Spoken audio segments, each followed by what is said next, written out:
નમસ્કાર મિત્રો, welcome to Veda class YouTube channel. આજે આપણે ધોરણ 4 અંગ્રેજી વિષયમાં યુનિટ 2 એનિમલ્સ અવર ફેithful ફ્રેન્ડ્સના પેજ નંબર 22 અને 23 જોઈશું. આપણે અભ્યાસની શરૂઆત કરીએ પહેલાં, જો તમે આ પહેલાં અમારી વેદા ક્લાસ યુટ્યુબ ચેનલને સબસ્ક્રાઈબ કરી નથી તો જરૂરથી સબસ્ક્રાઈબ કરશો. બેલ આઇકન દબાવવાનું ભૂલશો નહીં. મિત્રો, આ પહેલાં આપણે પેજ નંબર 21 સુધીની એક્ટિવિટીઝ કમ્પ્લીટ કરી હતી. હવે આપણે યુનિટ 2ની લેંગ્વેજ એન્ડ ફંક્શન વાળો જે વિભાગ છે તેની આજે ચર્ચા કરીશું. મિત્રો, ચાલો સૂચના વાંચીએ. Study the example and complete the table. મિત્રો, આપણી સૂચના આવી છે સ્ટડી ધ એક્ઝામ્પલ એટલે કે ઉદાહરણોનો અભ્યાસ કરો, એન્ડ કમ્પ્લીટ ધ ટેબલ અને નીચે આપેલું ટેબલ એટલે કે કોષ્ટક પૂર્ણ કરો.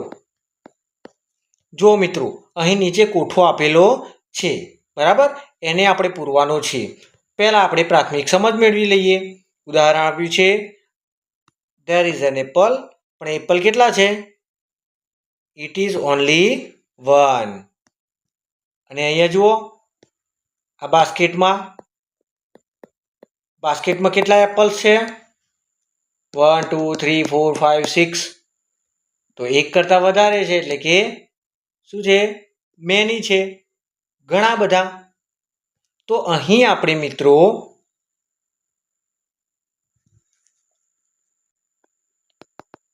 સિંગલર એટલે કે એક વચન અને બીજું છે પ્લુરલ એટલે કે બહુવચન. આના વિશે ખ્યાલ મેળવવાનો છે મિત્રો.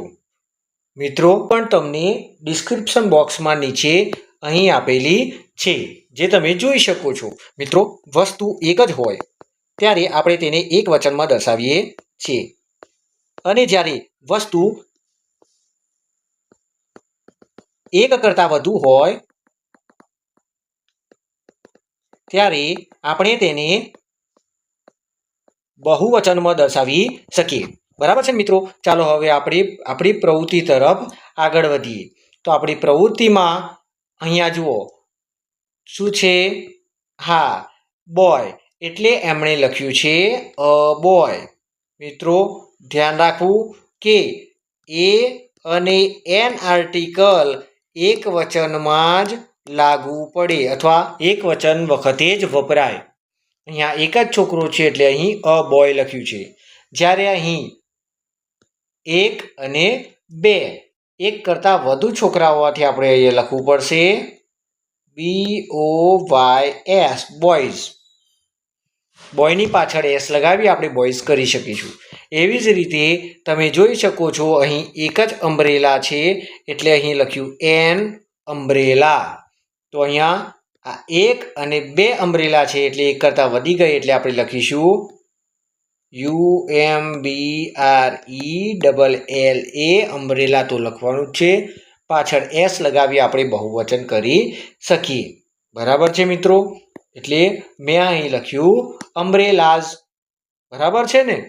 ચાલો હવે આગળ. અહીંયા એક ફ્લાવર છે. કેટલા ફ્લાવર છે?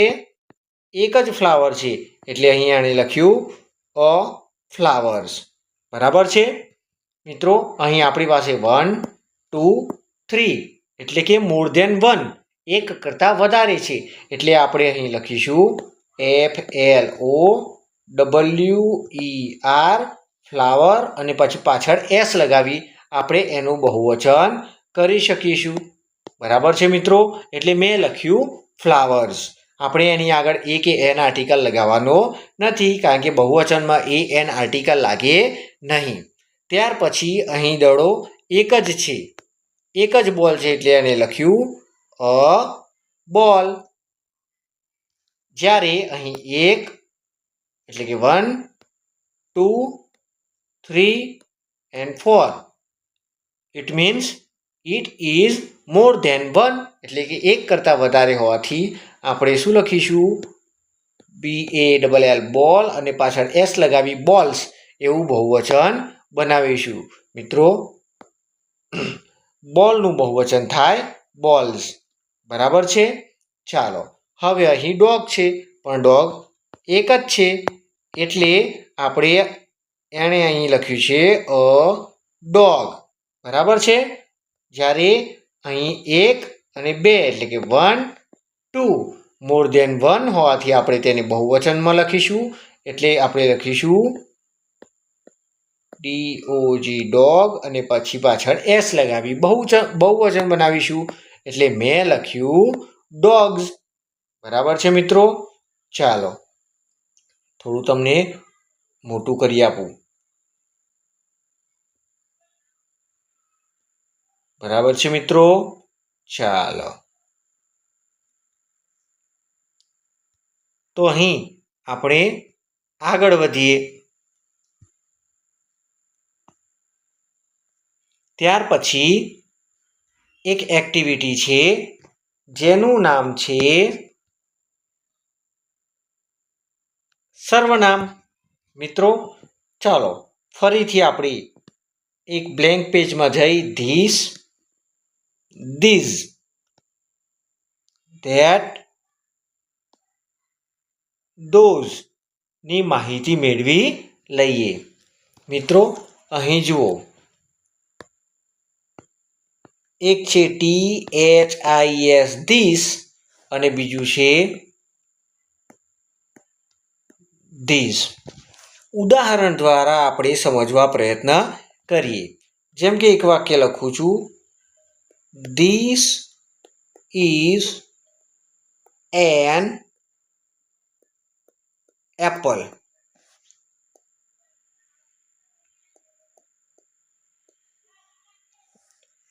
જુઓ મિત્રો અહીં એક જ એપલ છે અને વાક્યની બિલકુલ નજીક દોર્યું છે મેં.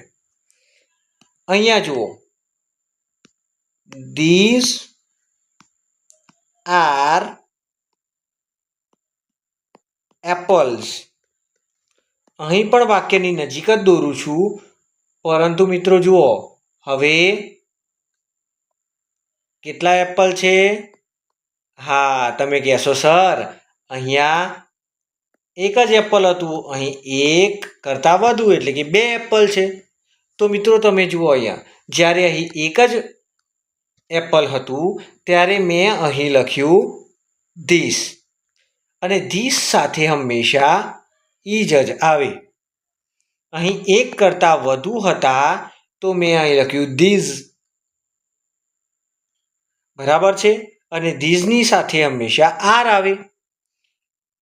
એવી જ રીતે મિત્રો બીજું એક વાક્ય લખું છું અહીં ધેટ ઇઝ અ કેટ.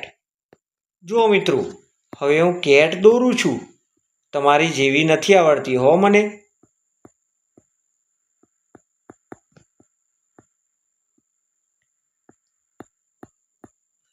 એક જ કેટ છે અને કેવી છે?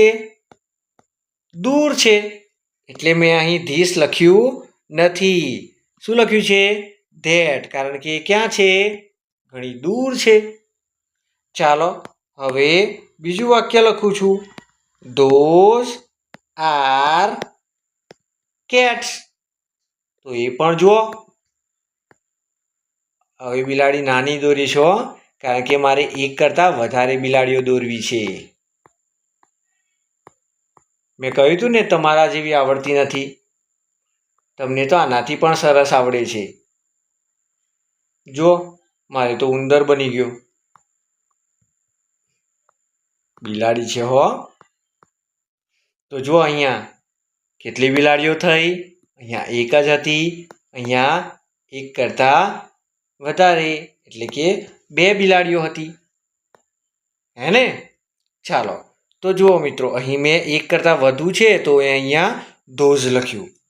હવે તમને થતું હશે કે સર અહીંયા એક કરતાં વધુ જ હતું ને પરંતુ એક શબ્દ જુદો છે. અહીં જુઓ વસ્તુ કેવી હતી? આપણાથી દૂર હતી એટલે મેં ધેટ અને ધોઝ વાપર્યું. જ્યારે આ બધી વસ્તુઓ કેવી હતી? નજીક હતી તેથી મેં ધીઝ અને ધીઝ વાપર્યું. આનો અર્થ એ થાય મિત્રો કે આપણને વસ્તુ એક વચન હોય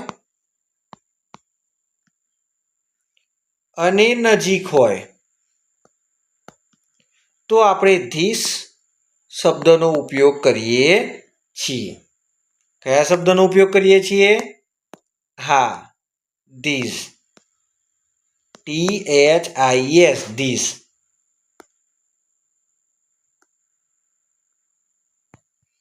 બરાબર. ચાલો ફરીથી લખીને આવતા.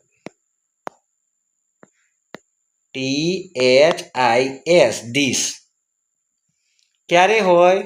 વસ્તુ એક વચનમાં હોય અને વસ્તુ કેવી હોય?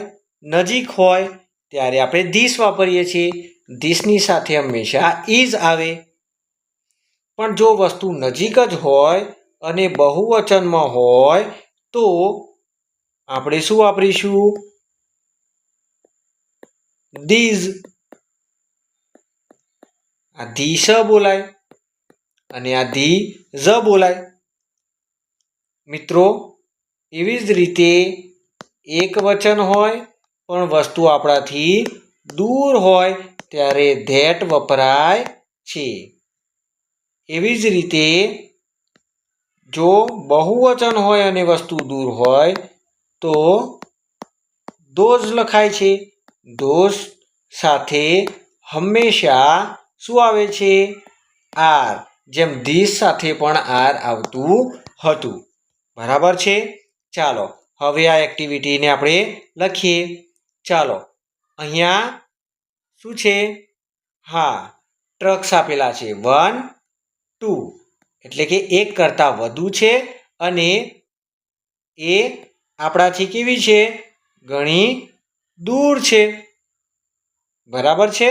એટલે આપણે અહીં લખીશું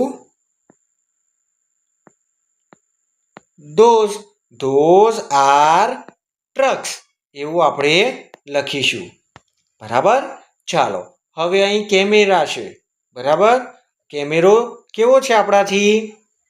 હા, ઘણો દૂર છે અને એક વચનમાં છે એટલે આપણે અહીં લખીશું that is a camera. બરાબર ને?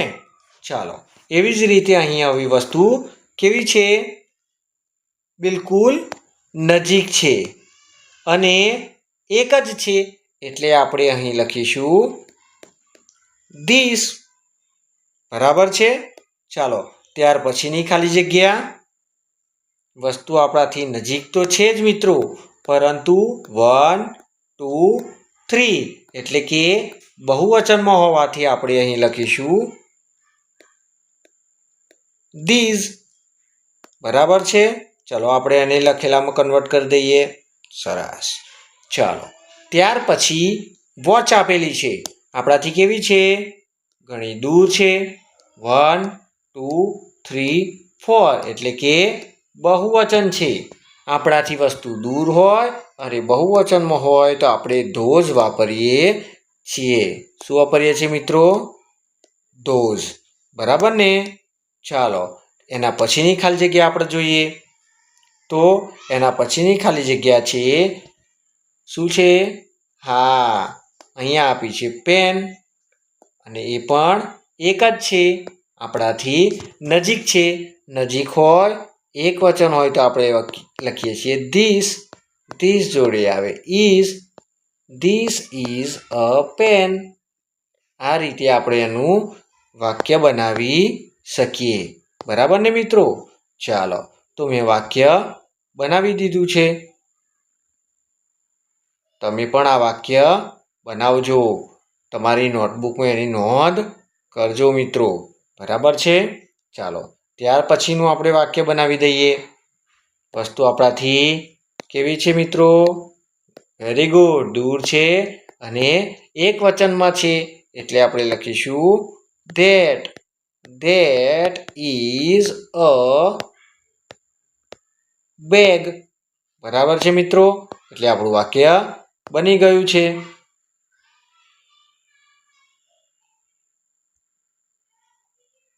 ચલો મિત્રો, ત્યાર પછીનું ખુરશી છે, આપણાથી કેવી છે? નજીક છે. 1 2 3 એટલે કે બહુવચન. નજીક હોય ને બહુવચન હોય તો આપણે શું વાપરીએ છીએ? ધીઝ જોડે શું વપરાય? આર. These are chairs. બરાબર ને મિત્રો? એટલે કે આ ખુરશીઓ છે. તો મિત્રો, તમને આશા રાખું છું કે ખબર પડતી હશે. વેદા ક્લાસ યુટ્યુબ ચેનલને સબસ્ક્રાઈબ કરી નથી તો ઝડપથી સબસ્ક્રાઈબ કરો.